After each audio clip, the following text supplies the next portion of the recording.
If you hear this sound in the forest at night, don't go near it. Don't try to check it, just leave. It's not people, it's not someone calling for help. It's a fox.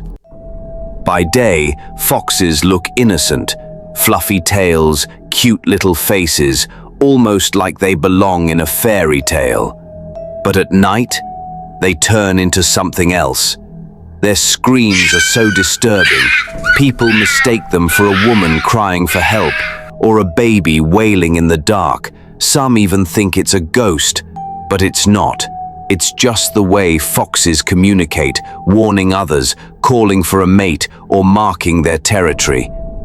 And here's the creepy part. When one fox starts screaming, others can answer back. Imagine being alone in your tent, hearing multiple voices echoing through the trees.